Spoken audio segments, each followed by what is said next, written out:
복된 주일입니다. 7월 두 번째 주일을 함께 맞이하며 귀한 예배 자리에 나오신 여러분 모두를 주님의 이름으로 축복하며 또 환영합니다. 함께 드려지는 예배가 하나님의 크신 사랑과 은혜를 함께 경험하며 누리는, 또 하나님만 예배하는 복된 예배 시간 되기를 원합니다. 자리에서 한번 일어나시겠습니다. 주변에 함께 예배 드리실 분들, 옆에 계시는 분들, 또 좀 멀리 계시는 분들 함께 보시며 인사하시고 또 축복하시면 좋겠습니다.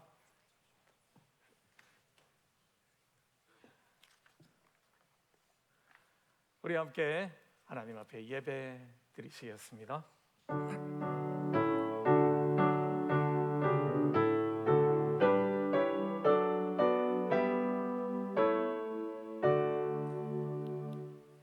하나님은 영이시니 예배하는 자가 영과 진리로 예배할지니라.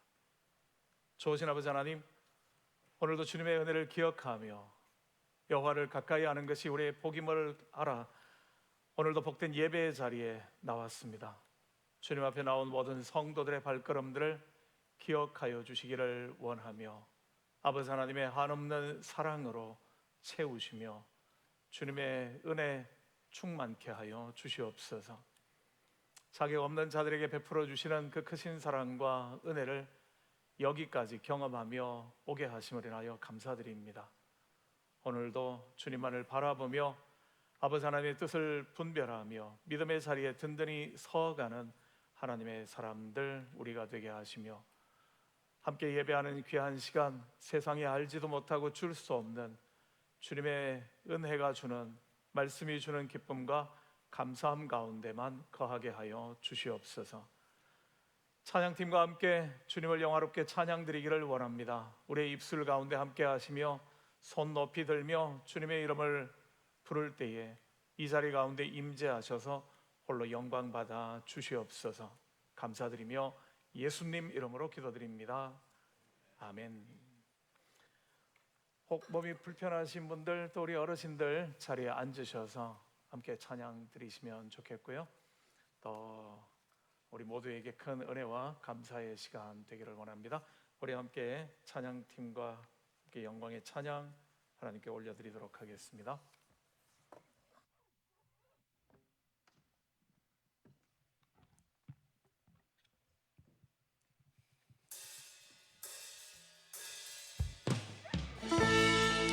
할렐루야. 하나님께 우리가 이 찬양을 올려드리실 때에 이 시간 나 자신이 아닌 하나님께만 우리의 시선을 고정할 수 있기를 소망합니다. 같이 고백해 보실까요? 어린 양 찬양하리, 어린 양 찬양하리, 내 평생 그 하나로 충분해요. 어린 양 찬양하리,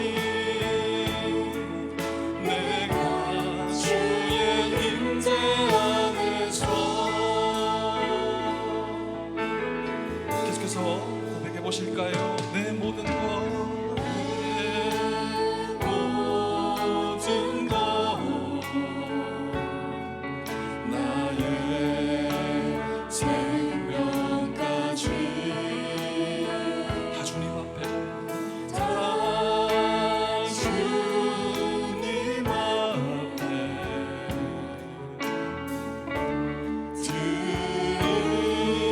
드립니다. 주 임재 안에 서라면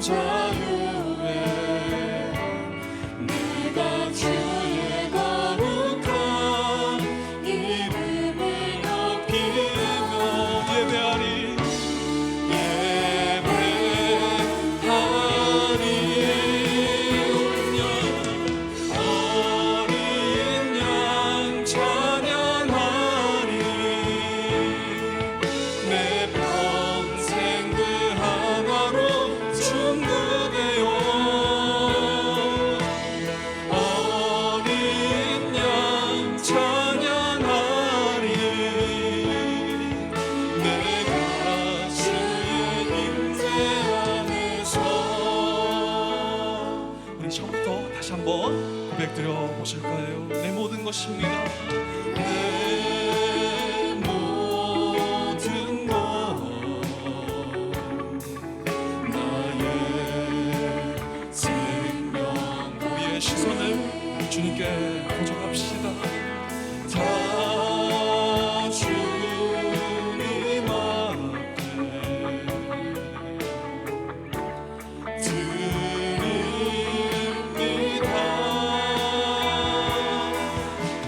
주님 제 안에서 이제 내 영혼 자유해. 내가 주의 거룩한 이름을 높이며 예배합니다. 예배하리 어린 양 찬양하리. 내 평생 그 하나로 충분해요. 어린 양 찬양하리. 내가 주의 임재 안에서 어린 양 찬양합니다. 어린 양 찬양하리. 내 평생 그 하나로 충분해요. 역시 여러분의 기도가 되기를 소망합니다. 어린 양 찬양하리. 내가 주의 우리 다시 한번 고백해보실까요? 어린 양 주님을 찬양합니다. 어린 양 찬양하리. 내 평생 그 하나로 충분해요. 어린 양 찬양하리. 내가 주의 임재 목소리로만 한번 고백해 보실까요? 어린 양 찬양합니다. 어린 양 찬양하 주님 우리의 찬양을 받아옵소서. 내 평생 그 하나로 충분해요. 어린 양 찬양하리. 내가 주의 임재 안에서 아멘. 주의 임재 안에서입니다. 아멘. 우리 이제 함께 박수 치시면서 계속해서 하나님 찬양하실까요? 우리가 좁은 길을 걸으면서도 밤낮 기뻐할 수 있으면 주님이 우리와 함께 계시기 때문임을 이 찬양으로 다시 한번 고백하기를 소망합니다. 함께 고백합시다. 내가 매일 기쁘게입니다. 매일 기쁘게 주의 얘길 행함은 주의 팔이 나를 안보함이요. 내가 주의 큰 복을 받는 참된 비결은 주의 영이 함께함. 우리에게 성령님이 계십니다. 성령이 계시네. 할렐루야 함께 하시네. 좁은 길을 걸으며 밤낮 기뻐하는 것 주의 영이 함께함이. 전에 내 죄에 빠져서 평안함이 없을 때 예수 십자가의 공로입니다. 그 말 아래 엎드려 참된 평화 얻음은 주의 영이 함께함. 성령님이 계십니다. 성령이 계시네.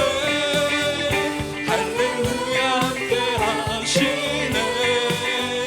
좁은 길을 걸으며 밤낮 기뻐하는 것 주의 영이 함께함. 나와 동행하시고 모든 염려하시니 나는 숲의 새와 같이 기쁘다. 내가 기쁜 마음으로 주의 뜻을 행하네. 주의 영이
되시네. 할렐루야 함께 하시네. 조금 길 걸으며 밤낮 기뻐한 것 주의 영이야. 마지막으로 고백하겠습니다. 성령님 계시네. 할렐루야 함께 하시네. 조금 길 걸으며 밤낮 기뻐한 것 주의 영이 함께함이라. 할렐루야.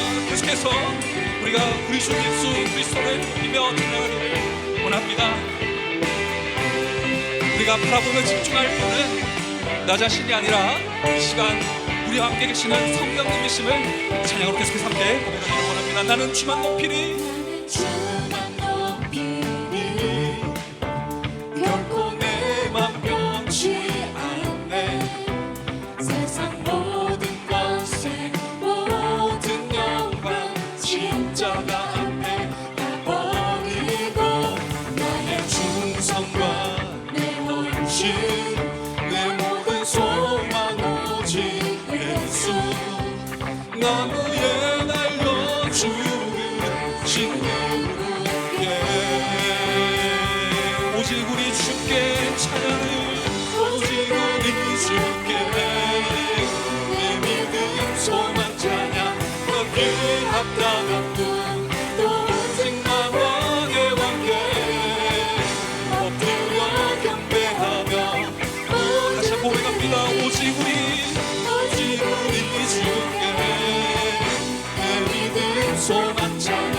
받기에 합당한 분 또 오직 만왕의 왕께 엎드려 경배하며 나를 지으시고 나를 지으시고 아버지 되시며 나를 구원하사 하늘에서 주신 오직 우리 주님 찬양합니다.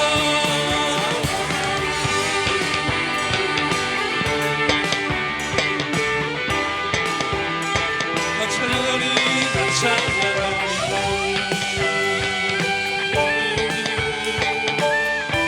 처음부터 다시 한번 고백하고 보실까요? 나는입니다. 내 맘은 결코 내 맘 변치 않. 주님 도우소서. 세상 모든 권세 모든 영광 십자가 앞에 다 버리고 나의 충성과 내 헌신 내 모든 소망 오직 예수. 나무에 달려 죽으신 그분께 우리 주 예수 그리스도께 우리의 찬양을 올려드리십시다. 오직 우리 주께 내 믿음 소망 찬양. 받기 합당한 분 또 오직 만왕의 왕께 엎드려 경배하며 오직 우리 주께 내 믿음 소망 찬양. 받기 합당한 분 또 오직 만왕의 왕께 엎드려 경배하며 모두 나를 지으시고 아버지 되시며 나를 구원하사 하늘에 상 주신 오직 우리 길 찬양합니다.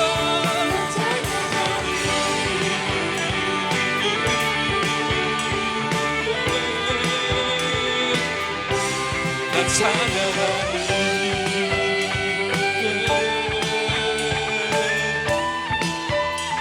오직 우리 주님께 계속 찬양하실까요?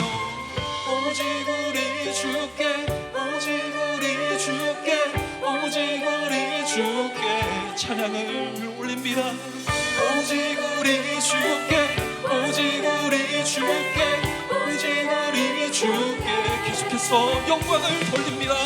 오직 우리 주께 오직 우리 주께 오직 우리 주께 찬양을. 오직 우리 주께 오직 우리 주께 오직 우리 주께 나를 지으시고 아버지 되시며 나를 구원하사 하늘에 상 주신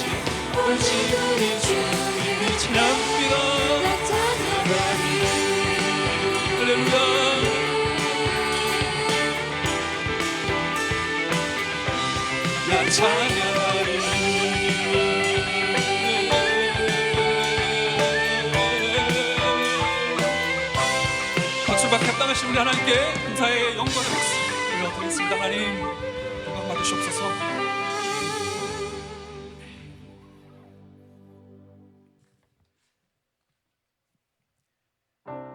끝으로 오늘 받을 하나님의 말씀을 이 찬양으로 함께 준비하기를 원합니다. 하나님의 뜻과 마음을 말씀 앞에서 경외함으로 준비되시는 여러분들이 되기를 간절히 소망합니다.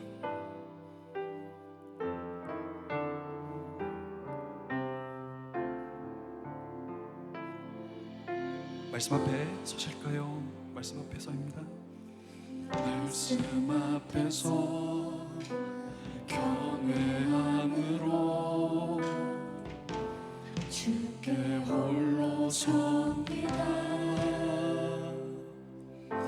생명의 말씀 읽고 순종해 주를 예배합니다. 기록된 말씀 힘이 있어서 진리로 우리 거룩게 하며 거룩한 말씀 세세 영원히 복음이 되어 말씀하시네. 하나님 말씀에 두려워 떠는 자, 그 말씀에 생명을 거는 자, 한 사람 찾으시는 주님의 약속을 믿어. 하나님 말씀에 인생을 거는 자, 순종하며 주 따라가는 자, 영원한 하나님 나라 이뤄갈 주의 교회여 일어나라 일어나라.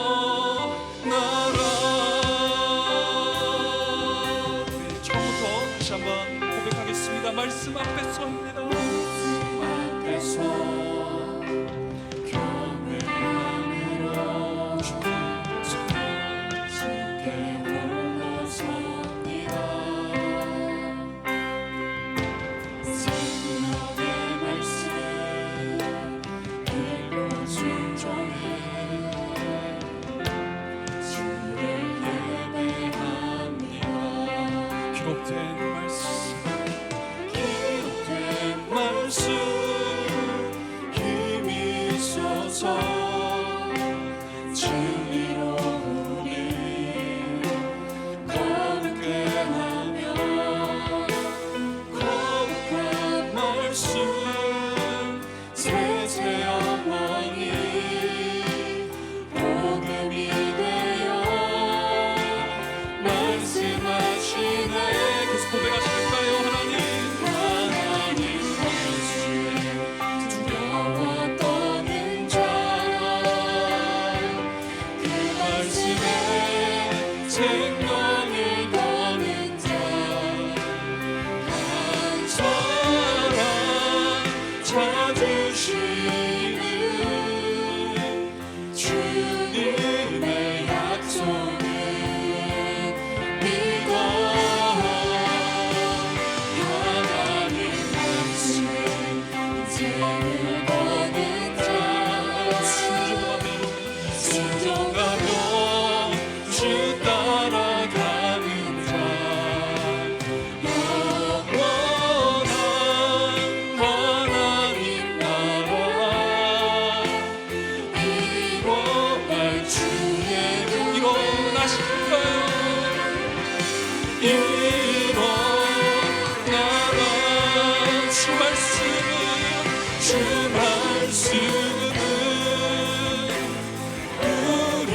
말씀에 그 말씀에 생명을 거는 자 한 사람 찾으시는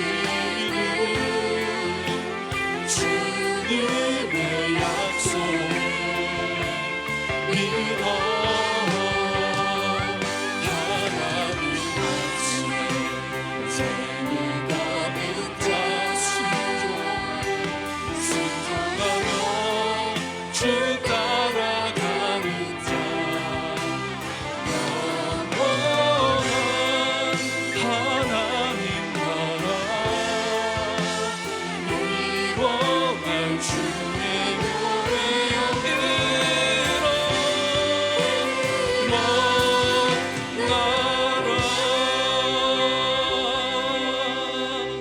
네, 이제 자리에 앉으셔서 계속해서 기도하심으로 하나님 앞에 나아가도록 하겠습니다.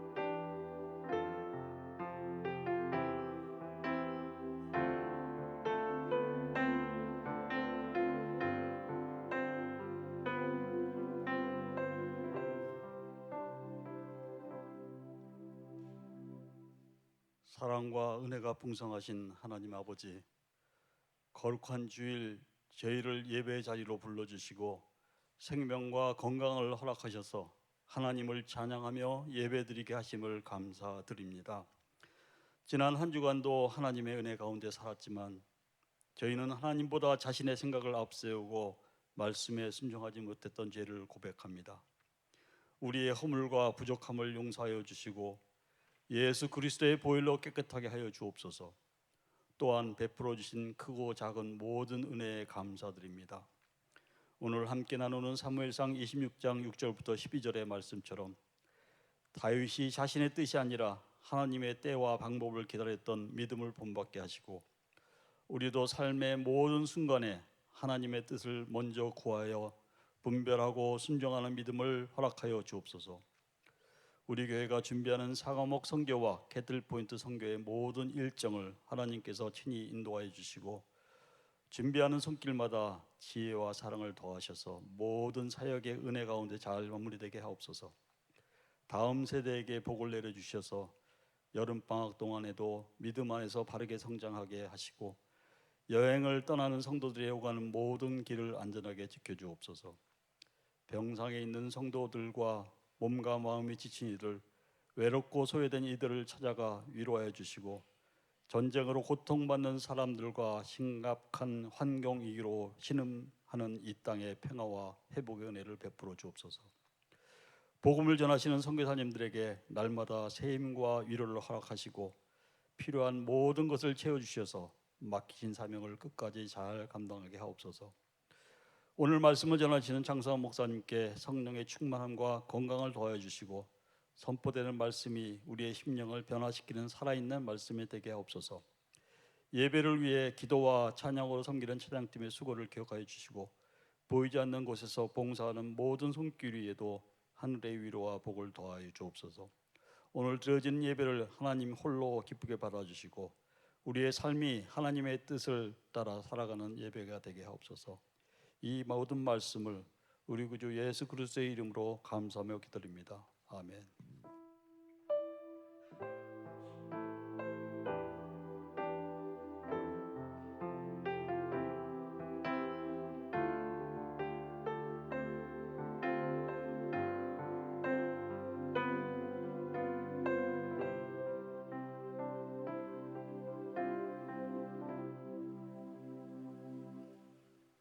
(7월 12일) 주일 오늘 우리들에게 주시는 하나님의 말씀은 구약성경 사무엘상 26장 6절부터 12절까지의 말씀입니다. 이 생명의 말씀 저와 여러분 한 절씩 교독하도록 하시고 마지막 절 함께 봉독하도록 합니다. 함께 한 절씩 교독할 때에 큰 목소리로 함께 봉독해 주시면 고맙겠습니다. 제가 먼저 6절의 말씀 봉독하도록 합니다. 이에 다윗이 헷 사람 아히멜렉과 스루야의 아들 요압의 아우 아비새에게 물어 이르되 누가 나와 더불어 진영에 내려가서 사울에게 이르겠느냐 하니 아비새가 이르되 내가 함께 가겠나이다.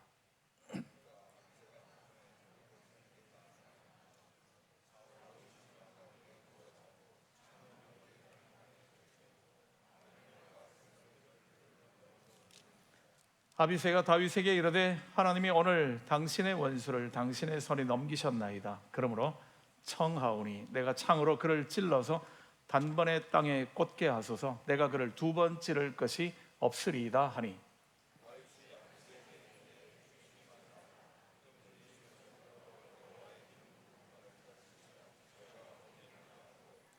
다윗이 또 이르되 여호와께서 살아계심을 두고 맹세하노니 여호와께서 그를 치시리니 혹은 죽을 날이 이르거나 혹은 전장에 나가서 망하리라.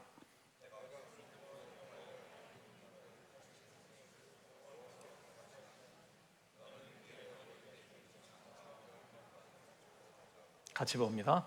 다윗이 사울의 머리 곁에서 창과 물병을 가지고 떠나가되 아무도 보거나 눈치채지 못하고 깨어있는 사람도 없었으니 이는 여호와께서 그들을 깊이 잠들게 하셨으므로 그들이 다 잠들어 있었기 때문이었더라. 아멘. 신앙의 위대한 선배 가운데 한 사람인 다윗에 관한 이야기입니다.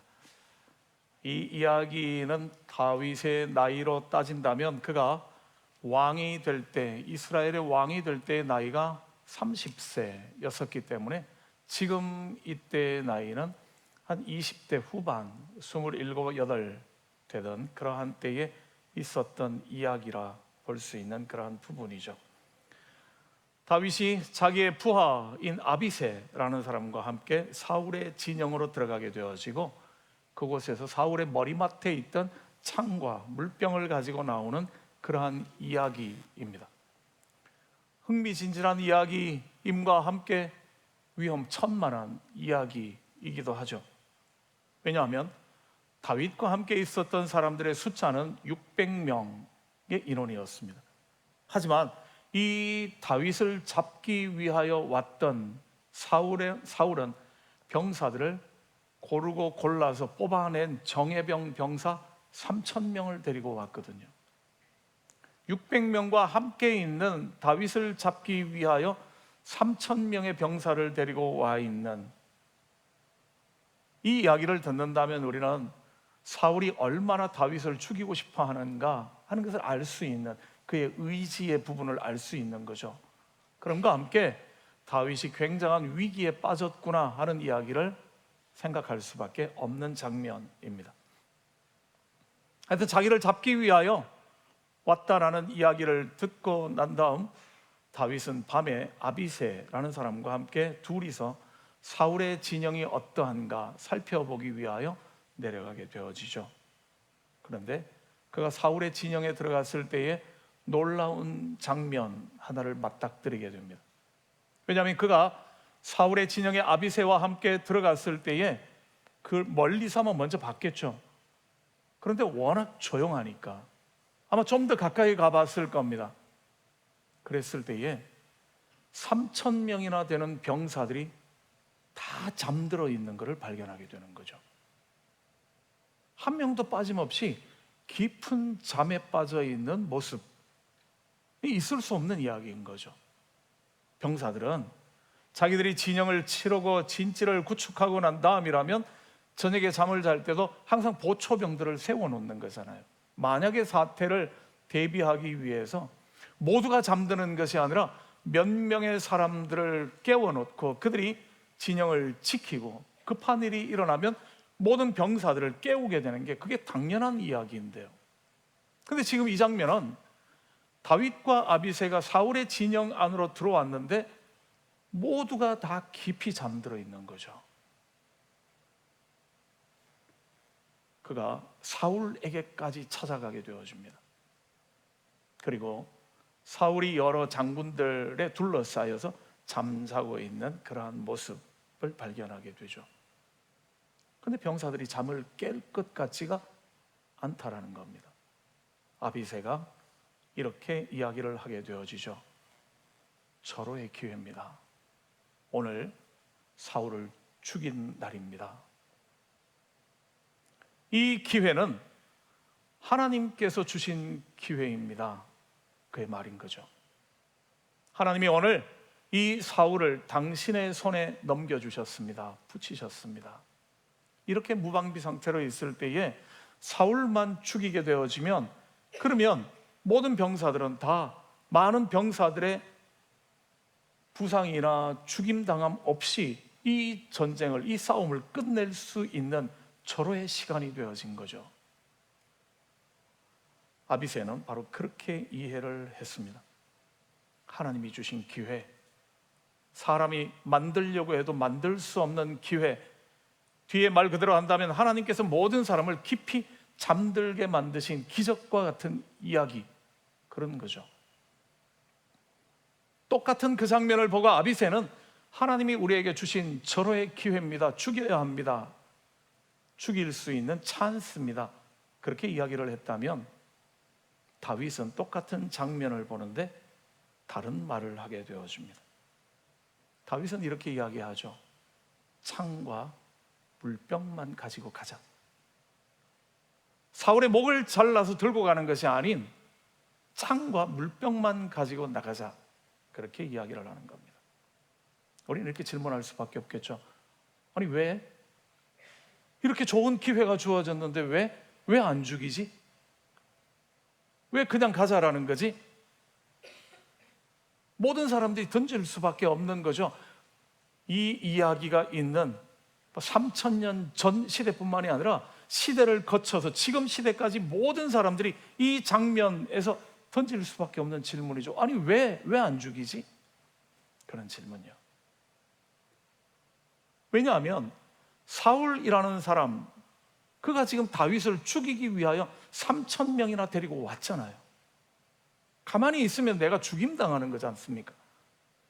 상대방이 나를 죽이려고 하는 데서 내가 상대방을 죽이는 것은 정당방위인 거죠. 그럴 수밖에 없잖아요. 내가 죽느냐 사느냐의 문제니까요. 그런데 그는 죽일 수 있는 기회에 죽이지 않기로 하는 거죠. 사울이라는 사람은 고쳐서 쓸 수 있는 사람이 아닌 사람, 그렇습니다. 왜냐하면 이런 일이 한 번 더 있었거든요. 오늘 우리가 사무엘상 26장을 읽었지만 사무엘상 24장의 말씀에 있어서는 엔게디 동굴에서 있었던 이야기 하나를 더 들려주고 있습니다. 그 장면에서는 다윗 일행을 잡기 위하여 내려왔던 사울이 다윗이 숨어있는 동굴로 혼자 들어오는 거죠. 용변을 보기 위하여. 아마 그랬다고 봅니다.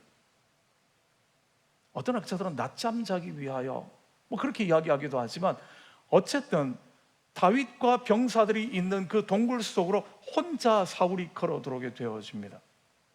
죽일 수 있는 절호의 기회였죠. 그때도 다윗의 병사들은 그렇게 이야기했습니다. 오늘이 그날입니다. 오늘이 하나님이 약속하신 그를 죽여야 되는 날입니다. 그렇게 이야기를 했거든요. 그런데 그때도 다윗은 사울의 옷자락, 옷술만 잘라서 그냥 돌려보냈죠.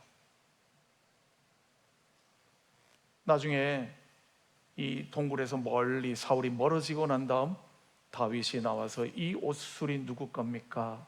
이야기하면서 자기가 죽일 수 있었는데 죽이지 않았음을 이야기를 해줍니다. 그 장면의 성경의 이야기는 이렇게 들려주죠. 사울이 펑펑 울게 됩니다. 나는 이렇게 악하게 너를 죽이려고 하는데 너는 나를 선대하는구나. 세상 누가 이러겠느냐? 누가 자기를 죽이려는 사람을 살려서 보내는 사람이 어딨냐? 너는 정말 선하구나. 하나님께서 너와 함께 하시기를, 하나님께서 내게 은혜 베풀어 주시기를 울면서 다윗을 축복하게 되어지죠. 그게 학자들에 의한다면 24장과 26장의 이야기는 1년이 채 되지 않는 그런 시간입니다. 그렇게 펑펑 울면서 자기를 죽이지 않고 살려주었던 다윗에 대하여 고마워하고 회개하는 것처럼 보였던 사울이 1년도 안 되어서 다시 지금 다윗을 죽이겠다고 3,000명을 데리고 지금 찾아온 거거든요. 그러면 오늘 다시 살려줘도 아마 사울은 또 펑펑 울면서 이야기하겠죠. 그러지만 시간이 얼마 지나지 않아 또 죽이려고 찾아올 겁니다. 그는 불을 보듯이 뻔한 이야기인 거죠. 그런데 그를 살려주는가? 왜? 그런 걸 뻔히 알면서 왜 살려주지? 지금 그를 살려주게 되어지면 자기만 도망다니는 것이 아니라 자기와 함께한 600명의 사람들이 또 정처 없이 도망다녀야 되는데요. 언제 사울이 들이닥칠지 몰라 불안한 시간들을 보내야 되는데요. 그 많은 사람들의 목숨과 안전을 생각한다면 죽여야 되는 거죠. 근데 그는 그를 죽이지 않기로 결정하게 되어집니다. 아비새의 말처럼 하나님이 주신 절호의 기회인데요. 근데 다윗은 그 기회를 그냥 놓아버리는 거죠. 왜 그렇습니까? 왜 다윗은 그랬을까요? 왜 다윗은 사울을 죽이지 않았을까요? 아니, 이렇게 말한다면 좀 틀릴지 모릅니다. 어쩌면 다윗은 사울을 죽일 수 없었던 거죠. 그가 하는 말은 한마디입니다. 오늘 본문 말씀 가운데서 이야기하죠. 그는 여호와께 기름 부음 받은 자다. 그렇게 내가 그를 죽일 수 없다. 그렇게 이야기를 합니다. 아니, 아무리 기름 부음 받은 자라 할지라도 악한 자인데요, 구제의 불능인데요. 아니, 또 다르게 본다면 다윗도 기름 부음 받은 자인데요, 나도 기름 부음 받은 자인데 나를 죽이려고 하는 사람을 내가 죽이는 것, 그건 당연한 이야기 아닙니까? 그럴 수 있는 이야기잖아요. 죽일 이유, 죽여도 괜찮은 이유가 수십 가지도 더 되는데요, 다윗은 사울을 죽이지 않기로 합니다. 대신 그렇게 말하는 거죠. 여호와의 기름 부음 받은 자를 치는 것을 여호와께서 금하시기 때문이다. 하나님께서 기뻐하지 않으신다. 내가 이렇게 해서 죄를 지을 수 없다. 그는 그렇게 말합니다. 이것이 다윗의 신앙인 거죠. 똑같은 장면, 사람들이 전부 다 잠들어 버린 기적과 같은 상황 속에서 한 사람은 이거는 하나님이 우리에게 주신 절호의 기회입니다, 죽이라고 준 기회입니다 라고 해석을 했다면, 한 사람은 똑같은 장면을 보면서 아니, 그렇지 않아, 살려줘야 돼 라고 해석을 하게 되었다라는 거죠. 물론 다윗은 이렇게 덧붙이기도 합니다. 나는 죽일 수 없지만 여호와께서 그를 치실 것이다.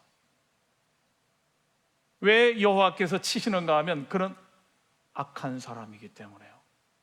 그는 용서를 받았는데도, 회개하는 것처럼 보였는데도 전혀 회개하지 않았으니까요. 그러니 하나님께서 그를 그냥 내버려 두시지는 않으실 거라는 거죠. 불의를 행하는 사람에게 언젠가 하나님께서는 그에게 갚아 주실 거라는 거죠. 언제인지는 알 수 없지만 그렇습니다. 그렇게 다윗은 이 장면을 이렇게 이해하는 거죠. 아비새는 이 장면을 보며 한 사람도 깨어있는 사람이 없이 다 잠드는 것은, 이런 기적을 만들어내신 하나님은 오늘 당신으로 하여금 이 사울에게 복수하도록 하심입니다. 이게 하나님의 뜻입니다. 그렇게 이해했다면 다윗은 그 장면을 보면서 아, 이것은 하나님께서 내가 하나님을 얼마나 신뢰하는가, 하나님을 얼마나 믿는가를 증명하라고 주신 기회이구나, 그렇게 받아들였다라는 거죠. 나로 하여금 그를 죽이라고 주신 기회가 아니라 나로 하여금 너가 하나님의 심판을 얼마나 의뢰하는가를 한번 증명해 봐라, 이 장면에서 그렇게 주시는 기회로 받아들였다라는 거죠. 그렇게 다윗은 사울의 창과 물병만 가지고 그 자리를 빠져나오게 되어집니다. 이어지는 27장의 이야기에서 우리는 다윗이 사울을 두려워해서 블레셋 땅으로 도망가는 이야기를 접하게 됩니다. 내가 그를 이렇게 살려주었으니까 그가 고마워하고 이제는 내가 편안하게 쉴 수 있겠거니, 그런 게 아니었다라는 거죠. 다시 사울이 그를 쫓을까 봐 두려웠던 그는 블레셋 사람의 땅으로 도망가게 되어집니다. 블레셋 사람의 땅이라는 것은 다윗이 역사에 등장하게 되어질 때에 그때의 사건, 다윗은 골리앗을 죽임으로써 역사 가운데 등장하게 되어지죠. 그랬을 때에 이 골리앗의 고향이 바로, 골리앗이 블레셋 사람이거든요. 그의 고향이 가드라는 곳이거든요. 다윗이 지금 도망가다 갈 데가 없으니까 자기가 죽였던 골리앗의 동네로 지금 도망을 간다고요. 거기 가면 내가 안전할 수 있겠거니, 그리고 도망가게 되어집니다. 도망가면서 어땠을까요? 다윗은 후회하지는 않았을까요? 그때 죽였어야 되는데, 그랬다면 지금 도망 안 가도 되는데, 그런 마음은 없었을까요?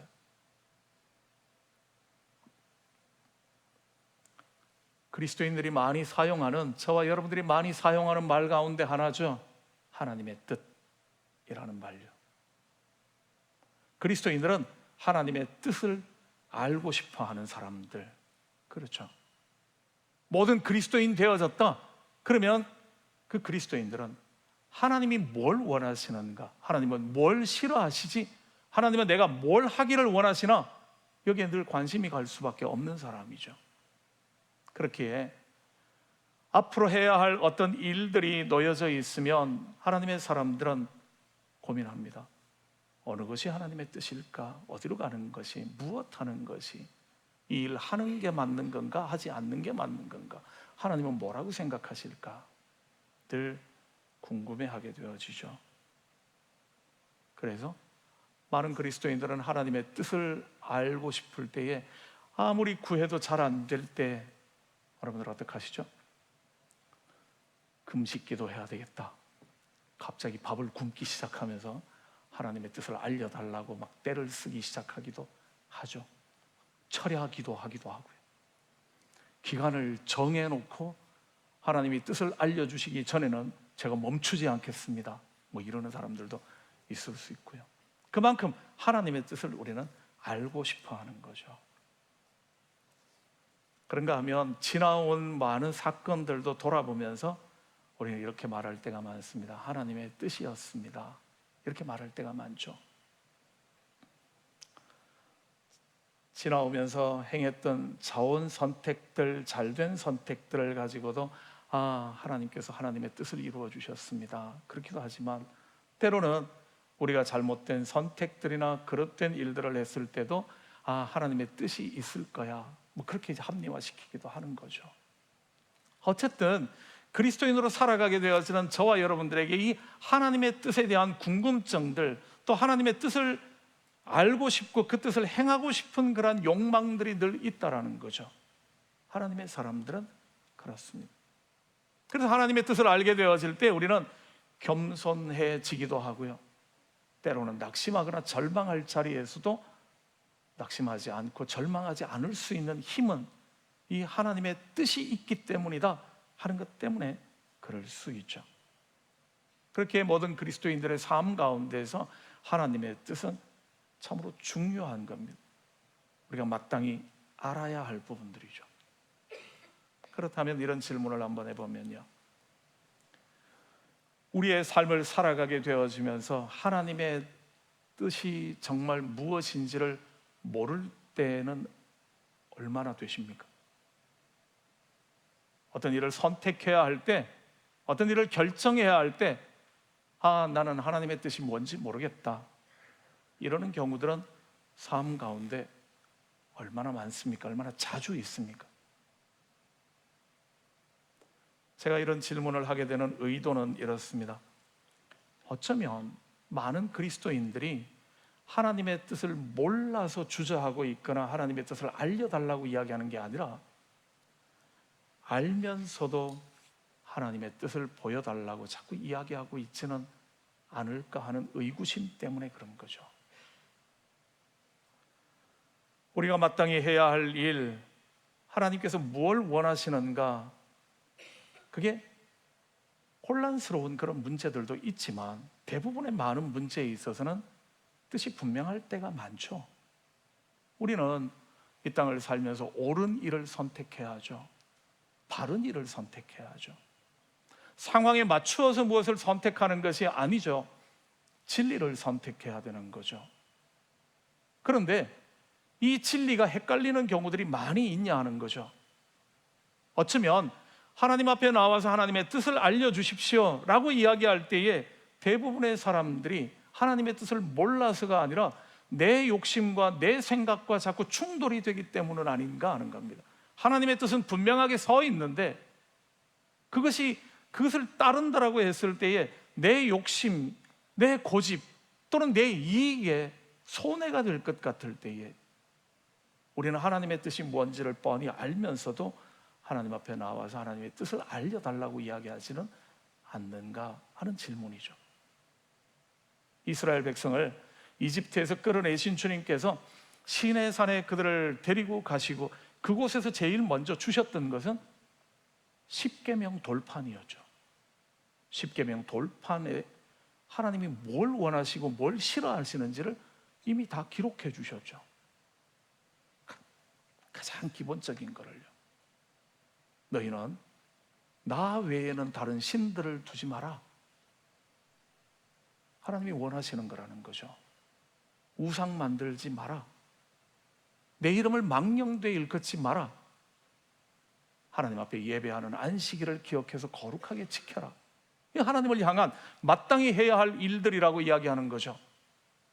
어떤 일들을 선택하게 되었을 때 여기에 어긋난다면 그럼 당연히 선택하지 않아야 하는 거죠. 근데 왜 하나님의 뜻을 질문하는가 하면 요거 피해서 하나님의 혹시 봐주실 수 있는 부분이 없는가 자꾸 그 사이길을 찾으려고 하기 때문 아닌가 하는 겁니다. 내 부모를 공경해라. 살인하지 말고, 간음하지 말고, 도둑질하지 말고, 내 이웃의 그 탐내지 말고. 하나님께서 우리들에게 주신 계명들이 있잖아요. 그 계명들 가운데서 우리는 이미 하나님의 뜻이 무엇인가를 잘 알고 있는 거죠. 나는 뭐를 하나님이 원하시는지 정말 모르겠다 그러는 경우들이 얼마나 많겠습니까? 거의 없지 않을까요? 그런 작은 케이스들 아닐까요? 산상수훈의 말씀들은 어떻습니까? 누구든지 너의 오른편 뺨을 때리거든 어떡하라고요? 가서 몇 대 더 때려주라고요? 이게 우리한테 마음에 안 맞으니까 이 말을 알기는 알겠는데 실제 삶에서 적용하기가 참 쉽지가 않은 거죠. 누가 너의 속옷 가지고자 하거든 아니 왜 남의 속옷을 가져가려고 그러죠? 물론 우리가 이해하는 그런 속옷은 아닌 거죠. 유대인들이 일반적으로 입고 다니는 옷들을 말합니다. 그 위에 걸치는 것을 겉옷이라고 이야기하는 거죠. 그럴 때 누가 너에게 억지로 소송까지 걸어서 너를 속옷을 빼앗고자 하거든 겉옷까지 줘라. 하나님은 그걸 원하신다라는 거죠. 근데 그거는 그거고 내 삶 가운데 부닥치게 되어서는 왜 내 것을 빼앗으려고 하지? 내게 주신 건데 왜 내 오른편 뺨을 때리는 거지? 자존심 상하게 우리 여기 못 견디는 거죠. 그럴 때 하나님 어떡할까요? 가서 복수할까요? 말까요? 하나님 뜻 알려주십시오. 아니 하나님의 뜻은 이미 와 있잖아요. 주어졌잖아요. 근데 자꾸 우리는 하나님의 뜻을 찾겠다라고 이야기를 하는 거죠. 이미 주셨는데요. 이런 말씀들은요, 물론 다윗 시대는 이게 솔로몬 때에 만들어진 잠언들이기 때문에 다윗은 몰랐다 그럴 수도 있지만 하나님의 말씀들은 원리적인 부분에 있어서는 늘 동일한 거죠. 잠언의 말씀 20장은 이렇게 기록합니다. 너는 악을 갚겠다 말하지 말고 여호와를 기다려라. 그가 너를 구원하실 것이다. 이거 악한 겁니다. 악한 거니까 제가 알아서 갚겠습니다. 그런 소리 하지 말라는 거죠. 그건 내가 할 일이니까. 네가 악을 갚겠다라고 이야기하지 마라. 왜 악을 네가 갚냐? 악은 내가 갚는 건데. 하나님은 그렇게 말씀해 주신 거죠. 잠언 24장의 말씀에는 이런 말씀도 있습니다. 너는 그가 내게 행함같이 나도 그에게 행하여 그가 행한 대로 그 사람에게 갚겠다 말하지 말라. 아니, 무슨 이야기일까요?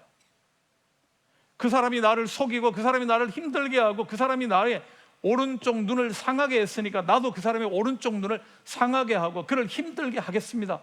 그런 소리 하지 말라는 이야기죠.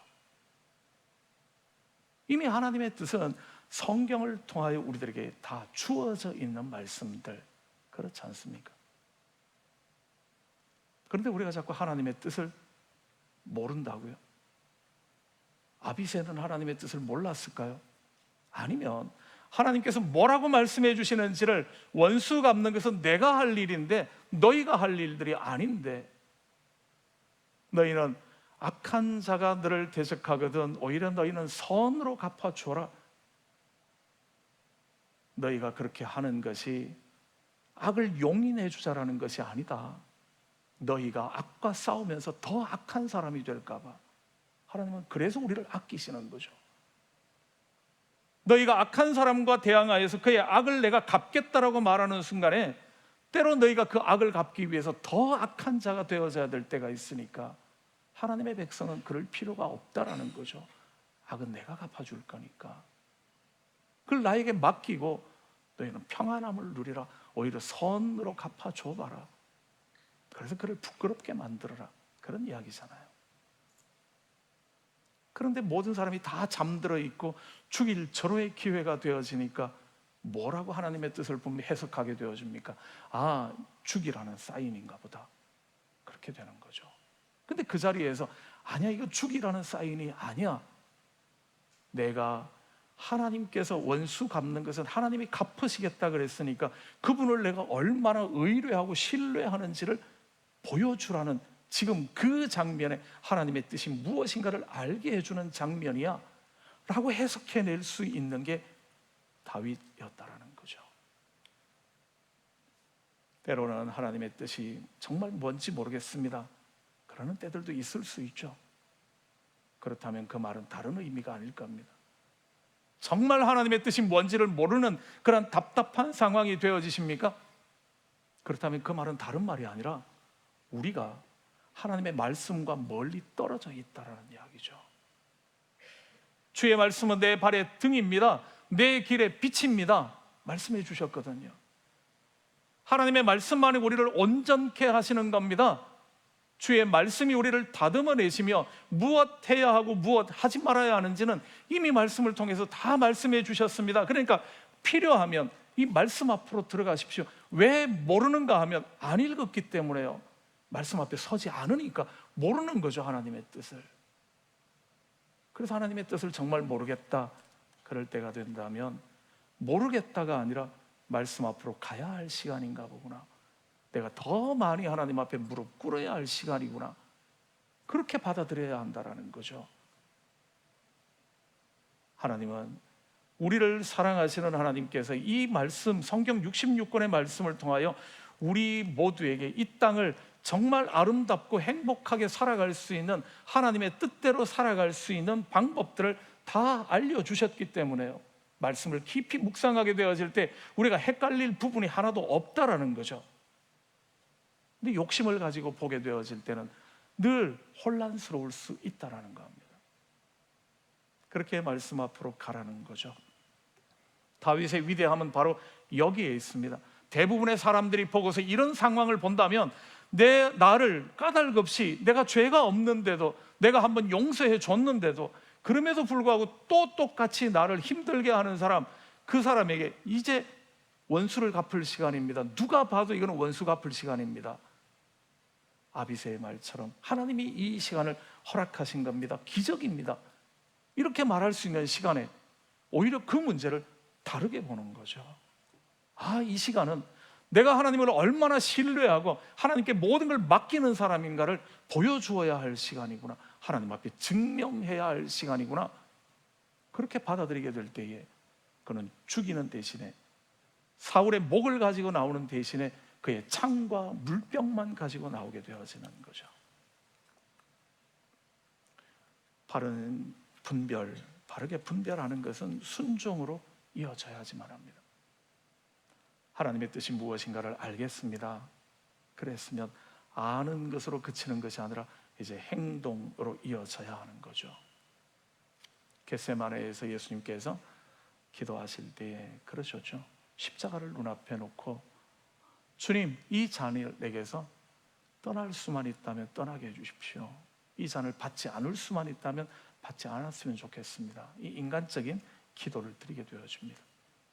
그렇지만 그가 하나님 앞에 겟세마네에서 땀방울이 핏방울이 되도록 기도하고 난 다음 결론은요, 주의 원대로 되기를 원합니다. 내 원이 아니라, 내가 원하는 것이 아니라 주님이 원하시는 대로 되기를 원합니다. 하나님의 뜻을 확인한 거죠.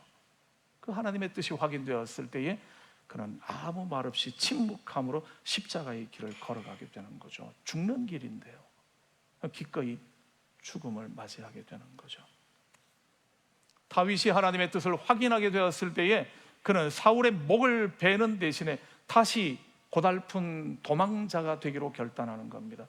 지금 내가 그를 죽이지 않는다고 해서 이 사람이 알아줄 리도 없고, 시간이 좀 지나면 또 나를 죽이려고 찾아올 겁니다. 그 뻔히 알면서도 그 불편한 길을 다시 걷기 시작하는 거죠. 하나님의 뜻이니까. 하나님이 원하시는 것은 하나님께서 그를 처리하시는 것, 그가 병들어 죽든지 아니면 전쟁터에 나가 죽든지 그를 처리하실 분은 하나님이심을 그가 믿었기 때문에 하나님의 손에 그를 맡겨드리는 거죠. 그리고 나는 창과 물병만 가지고 나오게 되어집니다. 하나 질문이 들었습니다. 말씀 묵상하면서, 설교 준비하면서, 왜 창과 물병은 가지고 나왔을까? 아니, 그가 그렇게 하나님 믿었다면, 하나님 앞에 다 맡겼다면 그냥 나오면 되는 거지, 뭐 꼭 창과 물병을 들고 나와야 되나? 왜 들고 나왔겠습니까? 저는 이렇게 한번 생각해 봤습니다. 창과 물병을 들고 나오고 난 다음 거리가 좀 멀리 떨어졌을 때에 그는 사울에게 이제 이야기를 하죠. 내가 너의 창과 물병을 가지고 나왔다 라고 알려주게 됩니다. 이유는 그렇지 않겠습니까? 사실 나도 너를 죽이고 싶었는데,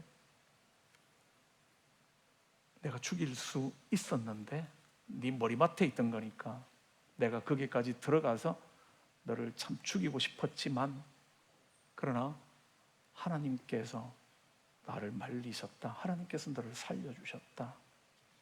넌 그걸 알아야 된다. 증거하기 위해서 아니겠습니까? 그냥 내가 사실 들어갔는데 너 죽이려고 그러다 말았어 이야기하면 상대방이 증거가 없을 때 거짓말이라고 믿지 못하겠죠. 그렇지만 그의 창과 물병을 가지고 있는 다윗을 본다면, 아, 정말 죽을 뻔했구나, 그렇지 않겠습니까? 사울을 향하여서는 경고의 메시지가 되는 거겠고요, 창과 물병을 가지고 나온 것이 하나님을 향하여서는 어떤 의미가 되겠습니까? 하나님, 나에게 그런 기회를 주셨는데 내가 인간적인 복수를 꿈꾸는 것이 아니라 내가 창과 물병만 가지고 나옴으로써 하나님 앞에 이 사람을 맡겨드립니다. 이제 처리하실 분은 하나님이십니다. 나는 내 할 몫들을 했고 내가 하나님을 신뢰하고 하나님을 얼마나 내가 믿고 의뢰하는가를 이 창과 물병을 통하여 증명했습니다. 자기의 믿음의 증표가 되어지는 거죠. 하나님, 내 손에 이거 있습니다. 사울의 근데요, 내가 하나님의 뜻이 무엇인가를 알았기 때문에 나는 다시 도망자가 되기로, 다시 고달픈 시간 속으로 나를 다시 집어넣습니다. 그러나 이제 하나님께서는 하나님의 역사를 이루어 주십시오. 그렇게 맡기는 이야기 아닐까요? 내가 창과 물병을 가지고 있을 때에 자기 자신을 바라보면서도 그렇겠죠. 이 물병을 바라보면서, 그래, 내가 죽일 수 있었는데, 이 고통을 끝낼 수 있었는데, 그러나 나는 하나님의 사람으로 하나님의 뜻을 구하는 사람이었기 때문에 그를 죽이는 대신에 하나님을 신뢰하는 방식을 택했다고 자신을 향한 믿음의 고백, 다시 또 흔들리게 되어질 때도 아니야, 이게 옳은 거야, 그렇게 할 수 있는 증거가 되지 않았겠습니까? 믿음의 삶을 살아가는 저와 여러분들이 하나님의 사람으로 늘 고민해야 할 부분은 바로 그것입니다. 하나님은 무엇을 원하시는가? 상황이 내게 유리하게 놓여졌다고 해서 아, 이게 하나님의 뜻이구나, 그렇게 생각할 때도 있을지 모릅니다. 그렇지만 냉정하게 보시죠. 이게 하나님께서 나의 믿음을 연단하시는, 너의 믿음을 보여봐라 나를 정말 신뢰하느냐 하시는 사인이신지, 아니면 정말 그를 죽이라는 사인이신지 분별해내셔야죠. 하나님께서 우리의 삶 가운데 정말 원하시는 것이 무엇인가 말씀을 통하여 깨닫게 될 겁니다. 말씀 가까이 하는 사람만이 명확하게 하나님의 뜻을 볼 겁니다. 수많은 사람들이 이게 하나님이 주신, 그를 죽이는 게 하나님의 뜻이야 라고 말할 때, 아니 그를 살리는 게 하나님의 뜻이야 라고 이야기할 수 있었던 다윗은 하나님과의 관계가 그만큼 가까웠기 때문이겠죠. 그럴 때 그럴 수 있었으니까요. 정말 혼란스러울 때가 있습니까? 그렇다면 내가 하나님과의 거리가 얼마만큼 멀어졌는가를 보시죠. 나는 하나님의 뜻을 매 순간순간마다 잘 분별하고 계십니까? 대부분의 우리에게 놓여지는 하나님의 뜻은 우리가 손해보는, 지금 당장 이익이 되어지지 않는, 지금 당장은 불편할 수 있는, 지금 당장은 어려울 수 있고 고난의 길을 걸어야 되는 것이 하나님의 뜻일 때가 많다라는 거죠. 그러나 하나님이 정말 원하시는 것이 그것임을 알고 그 말씀에 순종하게 되어질 때에 결국 사건을 만들어내시고 매듭지어 가시는 분은 하나님이심을 우리는 경험하게 될 겁니다. 그리고 하나님께서 얼마나 놀라운 역사를 써내시는지를 우리는 확인하게 되겠죠. 믿음의 길을 걸어가고 있는 저와 여러분들, 매일매일 부닥치는 상황들이 선택의 시간들일 겁니다. 누굴 만나야 하지? 무엇 해야 하지? 어디로 가야 하지? 수많은 선택의 자리에서 인간적인 선택이 아닌 하나님은 무엇을 원하시는지, 하나님의 뜻을 늘 구하실 수 있는, 그리고 그 하나님의 뜻 안에 거하시기를요. 예레미야는 이렇게 말하죠. 하나님의 말씀입니다. 너희를 향한 나의 생각을 내가 아나니 평안이요 재앙이 아니다. 너희에게 미래와 희망을 주는 것이다. 우리를 향한 하나님의 뜻은 그렇다고요. 잘 암송하고 있는 성경 구절 하나 있죠. 항상 기뻐하라. 쉬지 말고. 이 정도면 나와야 안 되나요? 쉬지 말고. 뒤에 다 나와 있어요. 같이 한번 읽어보죠. 함께 시작. 쉬지 말고 기도하라. 범사에 감사하라. 이는 그리스도 예수 안에서 너희를 향하신 하나님의 뜻이니라. 하나님의 뜻은 뭐라고요? 우리가 항상 기뻐하고 기도하고 감사하는 것. 우리에게 재앙을 주는 것이 아닌 우리에게 소망을 주는 것이며 우리에게 평강을 주는 것이 하나님의 뜻이라고요. 지금 당장 내게 유익할 것 같은 것을 선택하는 것이 아니라 하나님이 정말 원하시는 것이 무엇인가를 선택해 내실 수 있는 그 길이 지금 당장은 고난의 길이라 할지라도 그 길을 걸으심으로 주님이 주시는 은혜의 자리에 든든히 세워져 가는 저와 여러분 되시기를 주님의 이름으로 축복합니다. 기도드리겠습니다. 좋으신 아버지 하나님, 오늘도 주님의 말씀 앞에 함께 섭니다.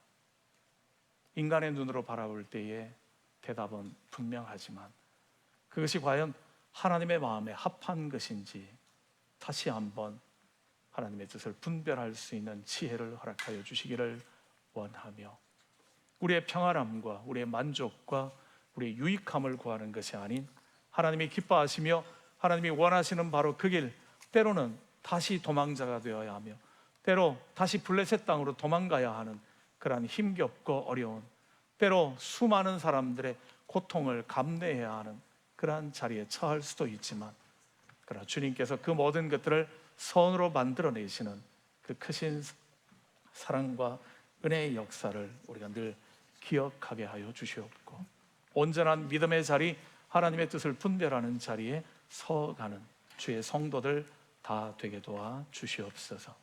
주의 백성들을 통하여 하나님의 뜻을 구하는 이들을 통하여 주님 영광 받아 주시기를 원하며 예수님 이름으로 기도드립니다. 아멘.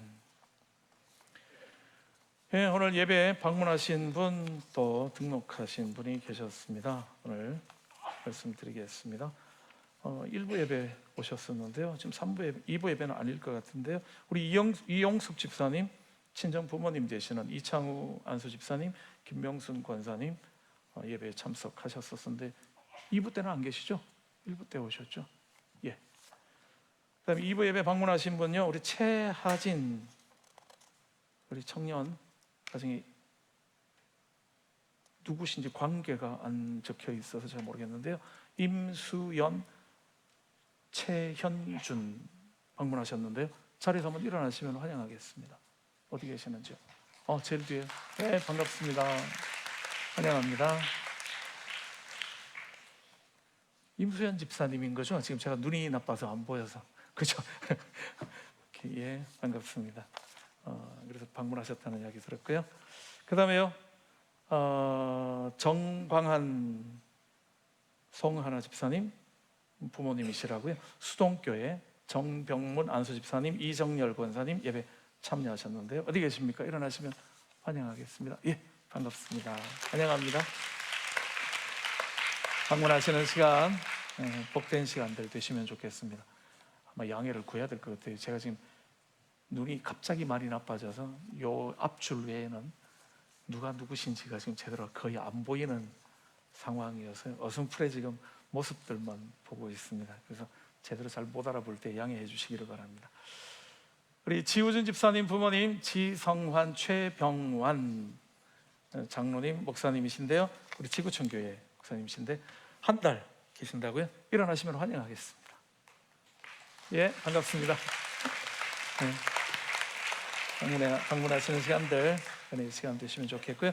일부 예배 때 등록하신 분 우리 잘 알고 계시는 분이신데요. 박희숙 성도님, 집사님 일부 예배 통해서 등록하셨습니다. 지난번부터 우리 교회에 여러 번 함께 참여하시다가 결국 드디어 함께 한 가족이 되었습니다. 축하해 주시면 고맙겠습니다. 몇 가지 광고 말씀 주보를 통해 드리겠습니다. 7월 구역 모임 광고 나와 있는 거 확인해 주시기를 바라고요.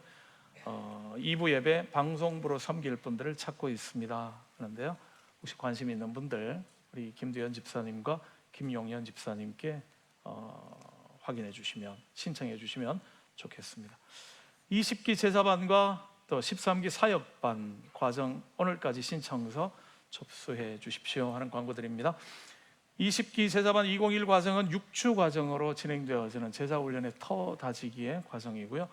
또 13기 사역반의 301 과정은 10주 동안 성경 66권 개론 부분을 함께 공부하는 그런 시간이 되겠습니다. 관심 있는 분들 함께 해주시면 고맙겠습니다. 그 외에 여행, 방문, 또 등록하신 가정들, 또 귀국하시는 가정들 광고 나와 있습니다. 여러분들 기억하시고 또 축복해 주시고 함께 해주시면 좋겠고요. 특별히 요즘 새벽기도회 때 말씀을 드렸었는데 병원에 계시는 분들, 또 병으로 고생하시는 분들이 좀 계십니다. 우리 정수영 집사님도 그렇고 이동복 집사님도 기억해 주시고요. 홍정숙 집사님 아직까지 병원에 지금 계속 계시는 중에 있습니다. 여러분들이 관심 가져주시고 기도해 주시면 고맙겠습니다. 그 외에도 한번 주변을 보시면서 환우들 또 출타 중이신 분들 잘 기억해 주시고 함께 성도의 교제 또 관심 가져주시기를 부탁드립니다. 다른 광고 주보 참고해 주시기를 바라고요. 자리에서 다 함께 일어나셔서 마지막 결단의 찬양 함께 찬양 드리도록 하겠습니다.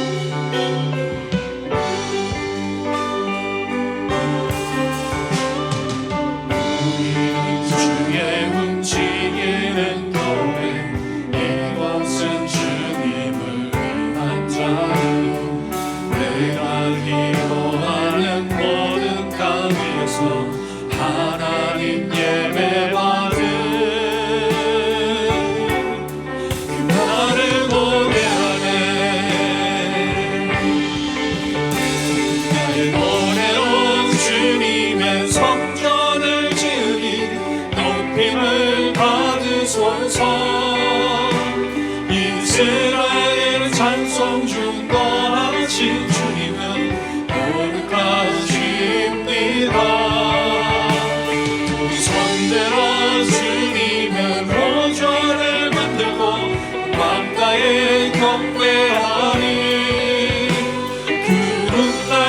사이에 임하신 것처럼 내 위에 임하소서. 하나님 우리가 이곳에 섰으니 이 땅을 치유하소서.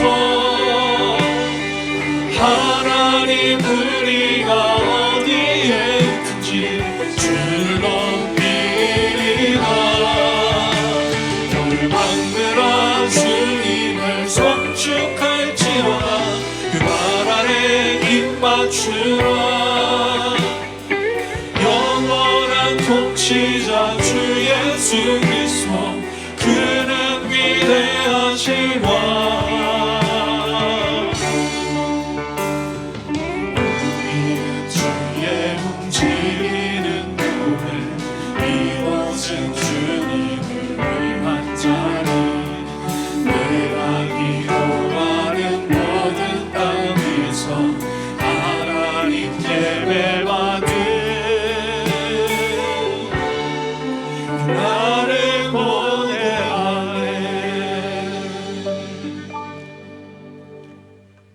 자격 없는 자들을 부르셔서 주님의 자녀 삼으시며 또 주님의 일꾼 삼으시며 주님의 교회로 만드셔서 세상 가운데 우리를 보내시며 우리가 있는 바로 그 자리에서 하나님 영광 받는, 하나님의 이름이 높임 받는 그러한 아름다운 일들을 이루어 나가심을 인하여 주님을 찬양드립니다. 오늘도 주님의 말씀의 은혜 안에 거하는 자들 되게 하여 주시기를 원하며 우리에게 기대하시는 하나님의 뜻을 오늘 우리 삶의 현장에서 만들어가며 하나님의 나라를 세워갈 수 있는 주의 귀한 백성들로 살게 하여 주시옵소서.